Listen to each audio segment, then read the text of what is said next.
রেস্টুরেন্টের চেয়েও বেশি স্বাদে এরকম ডাল পুরি আর ডিম পুরি যদি বাড়িতেই বানিয়ে নেওয়া যায়, তাহলে কি আর কেউ অস্বাস্থ্যকর খাবার খেতে চায়? রেস্টুরেন্টে গিয়ে বাড়িতে এভাবে খুবই যত্ন সহকারে বানিয়ে নেওয়া যায় কিভাবে সহজ উপায়ে, সেটাই আজকে আপনাদের সাথে শেয়ার করব। আমি শাপলা কিচেন অ্যান্ড ব্লগ থেকে সবাইকে স্বাগত জানাচ্ছি। তো আর কথা না বাড়িয়ে চলে যাই মূল রেসিপিতে। এখানে আমি 1 কাপ ময়দা নিয়ে নিলাম পরিমাণ মতো লবণ। এটা আটা দিয়েও তৈরি করা যায়। আর এখানে 1.5 টেবিল চামচ পরিমাণ নিয়ে নিলাম সাদা তেল। এখন এই শুকনো উপকরণগুলোকে আমি ভালোভাবে হাতের সাহায্যে ময়ান দিয়ে নিচ্ছি। শুকনো উপকরণ এভাবে মাখা শেষে আমি একটু একটু করে পানি দিয়ে একটা সফট ডো তৈরি করে নেব। তো আমার ডো তৈরি করা হয়ে গেছে, আমি এটা ঢেকে রেখে দেব আধা ঘন্টার জন্য।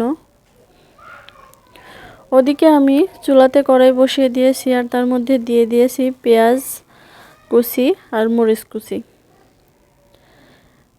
দিয়ে দিব পরিমাণ মতো লবণ। ভিডিওটি দেখার শুরুতেই একটা লাইক দিয়ে দেখা কন্টিনিউ করো। পেঁয়াজটা একটু এভাবে ভাজা হয়ে গেলে, কালারটা একটু পরিবর্তন হলে আমি এখানে 2টা ডিম দিয়ে দিব। একটা ডিম দিয়ে একটু নাড়াচাড়া করে তারপরে আবার আরেকটা ডিম দিয়ে দিব। ডিমটা দিয়ে এভাবে ডিমের স্ক্রাম্বল তৈরি করে নেব।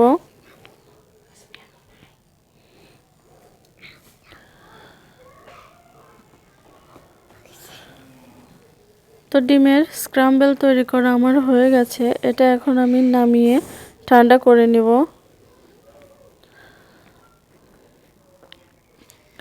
ওদিকে আমার আধা ঘন্টা পর ফিরে আসলাম এখানে আটাটা আমি আরও একবার মথে নিব। এভাবে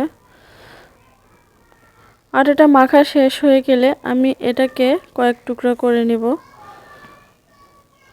আপনারা যে কোনো সাইজ করে এটা টুকরা টুকরা করে নেবেন, তবে মনে রাখবেন এটা একটু কিন্তু মোটা করে বেলতে হবে। এভাবে হাতের সাহায্যে একটু বড় করে নিয়ে তার মধ্যে ডিমের স্ক্রাম্বলগুলো দিয়ে আমি মুড়িয়ে নিব।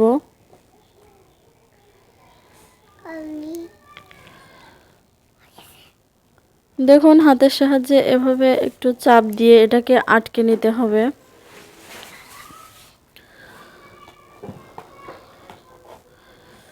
এটা আটকানো হয়ে গেলে আমি এখন বেলে নিব। তার জন্য একটু আটা মাখিয়ে আমি এভাবে বেলে নিব।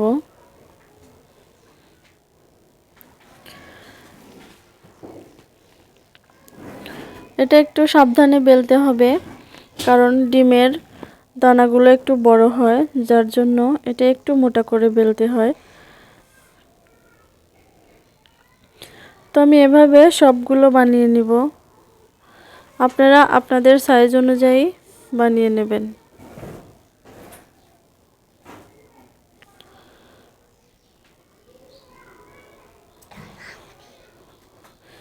আমি আপনাদের সুবিধার্থে আরও একটা বানিয়ে দেখিয়ে দিচ্ছি।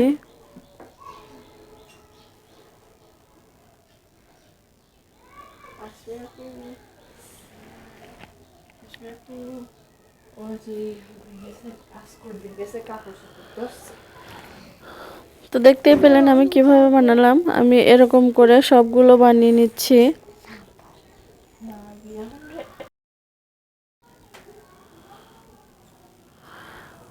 তো ওদিকে আমি কড়াইতে তেল দিয়ে দিয়েছি। তেলটা গরম হয়ে আসলে এটা ভেজে নিতে হবে। তেলটা এরকম একটু নাড়াচাড়া করে দেবেন।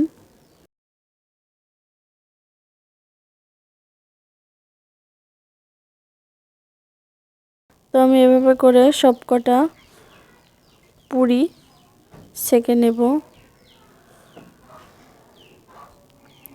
আজকের রেসিপিটা যদি ভালো লাগে তাহলে অবশ্যই একটা লাইক দিবেন আর কমেন্ট করে জানাবেন কেমন লাগলো।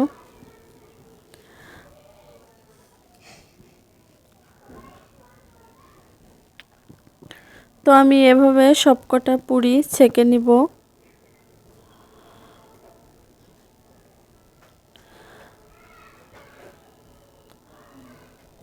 আমার চ্যানেলে যারা নতুন অবশ্যই চ্যানেলটাকে সাবস্ক্রাইব করে দিবেন আর পাশে থাকা বেল বাটনটি অন করে দিবেন, যাতে পরবর্তীতে কোনো ভিডিও আপলোড করলে নোটিফিকেশন পৌঁছে যায় আপনাদের কাছে। তো আজকের মতো এখানেই বিদায় নিচ্ছি। চলে আসবো অন্য কোনো দিন অন্য কোনো রেসিপি নিয়ে। ততক্ষণ সবাই ভালো থাকবেন।